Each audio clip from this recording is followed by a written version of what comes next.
So I've got a couple things to go over with y'all about racing cars. Questions that other people have asked. One of the questions is, so to run eight races, are you spending $50,000? Because that's what another racer had said they'd spent. I can't imagine spending that much just for 8 races. What are you doing that's adding up to 50K? What are they replacing? Shocks and springs like 10, but good God, what are they replacing every single race that adds up to 50K? Okay, so to answer that question, I answered it for him, so I'm going to answer it for y'all as well. It doesn't cost us 50K to run 8 races. We're looking, our budget's right around $20,000 to run 8 races over the road. So that's races that would include Mobile, Alabama. So today's video is about becoming a race car driver or racing cars in general. Okay, the cars that we race are Pro Late models. Yes, they are expensive, but if you get into the money game of this and are so worried about the money, you probably won't go anywhere with it. So if your true desire is to go Pro Late model racing, go buy a car. I mean, it's as simple as that. Go get you a car. The money will come. I mean, you'll find a way to go racing. No different than a crackhead finds a way to get crack. I mean, it's just the way, that's the way racing is. So hopefully that answers that question. So actually getting to that level of racing, you need to start in a lower series of racing. And there's a lot of racing that can be had. I mean, from dirt cars, pure stock, street stocks, limited modifieds, sprint cars, into the asphalt world where you have the economy classes like Eco Stock, for kids, Bandoleros, legacy cars, legend cars, which are called dwarf cars on the dirt track. And then you get up into the pro trucks, pro modifieds, and pro late models, which is Division I NASCAR racing there. So highly competitive, pretty expensive racing to go do that, but worth every penny of it. Now, as far as sponsorship, we'll get into sponsorship in a different video. We're not going to cover sponsorship in this video, but in my other videos, I'm going to tell you how to approach sponsorship and how to obtain sponsorship. So that'll be in a later video. As far as this video goes, we're going to go over budget, what we exactly spend on our Pro Late models as far as going racing goes, our Pro Modified. We have that. Y'all haven't seen that yet, but it'll be coming out of the trailer here before too long, because we're going to put it back together. We're going to be racing that in Houston here before too long. We're leaving the shop here, heading down to Houston for a race on race day. Okay, so you're going to stop and you're going to fill up your tank of gas. We ran a van for a good part of, most of the season last season.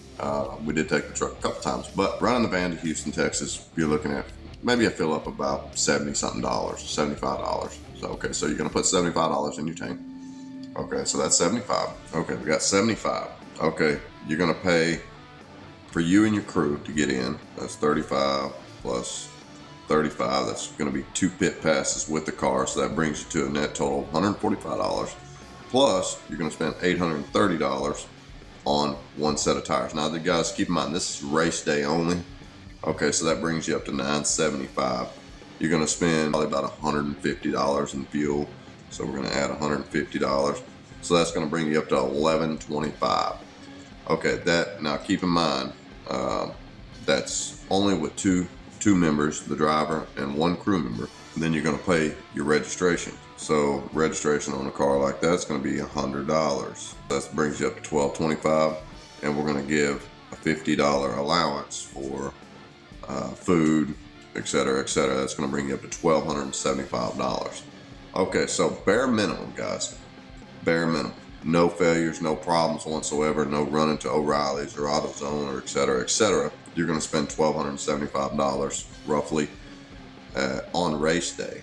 Now, if you add in the total prior to that, test and tune day, which is the day before the race, you're going to go $75 for the car, plus $15 for that 1 crew member.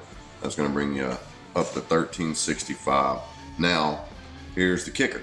Say you're going out on old tires to practice, and then you're going to get your race trim, so you want to put stickers on the car. But keep in mind, the next day, you're qualifying on the tires that you're racing on, so you don't want to be using old tires. But let's just say we're going to buy a new set of tires in practice so we can see where our car is going to be close to it. Practice how you race, race how you practice.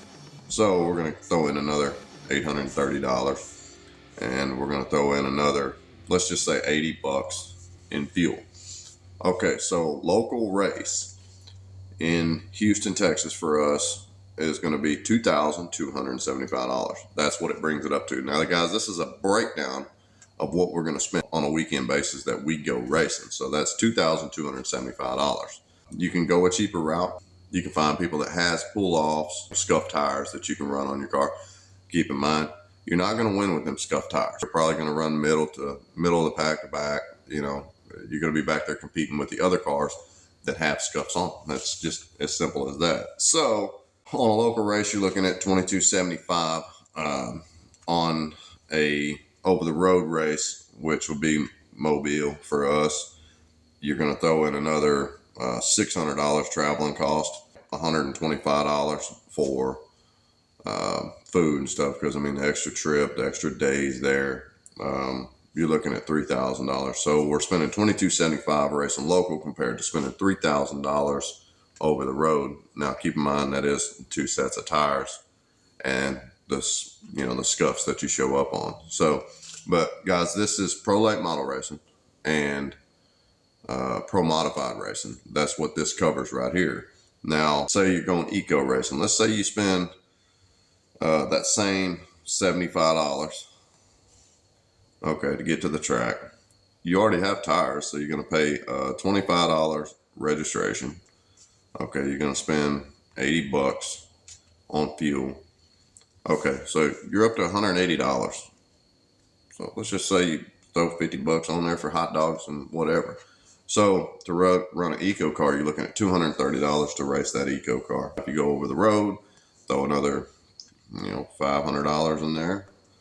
$730 to take your eco over the road, 9 hours to Mobile, Alabama from Houston, Texas. Guys, hopefully this helped you out as far as how the money is spent and how it goes for the top tier Division 1 cars, as far as what we spend, how we go about doing things. Now, as far as the cost on the cars to build them, they're very expensive to build. Motors, transmissions, rear ends. The rear end of the car, you're looking at about $2,700 for the quick change rear end, not to mention all the sets of gears that you're going to buy for different tracks, test and tune, stuff like that. Transmission, oh man, you get about $5,000 on transmission real quick. We run a Rolltech transmission with a Winters Bellhausen reverse mount starter. So bought that stuff brand new, $40-something $100, real close to it. There's other transmissions out there that you can run in place of that is a lot cheaper. You can run a Saginaw Muncie, which you can pick up a Saginaw from Marketplace for $200 or $300 and go run that, and a cheap clutch pack to go on that. We run the 5.5 mini clutch. Motors go, engines. Once again, you can pick up a cheap engine off of Marketplace. I've seen them for $1,500 to $2,000. I'm not going to say they're going to run up front, because they're probably not. More times than not, they weren't built for that type of racing. So, but you can take an engine that is fairly stock, gear the shit out of the car, and go race it and have a blast. I'm not saying you're going to be competitive with it. I'm not saying you're not going to be competitive with it. I'm just saying there are different levels of racing and money that you're going to have to spend in that racing to be competitive or just go out and hobby race. So guys, that's a wrap for this video. In the next video, we're going to cover sponsorship, how to obtain it, where to look for it, all that good stuff. Don't forget, as always, like, share, subscribe, and leave us a comment down below. And one thing I did not cover is, where do you find these cars? You can find cars from pro late models down to legacy cars, ecos, anything you want on Marketplace. If you have a hard time finding stuff there, go to racingjunk.com. That's where I find most all of my deals on cars. This car that we've been covering and building here, obviously, went all the way to Indiana to get the damn car, just east of Chicago to pick it up, and we drove straight there, straight back. It was one hell of a trip, but I had a good time. So if you want it bad enough, you'll go get it, and you'll go race it. So guys, that's a wrap for this one. We'll catch you on the next episode. Hope y'all enjoyed it. We'll see you on the next one.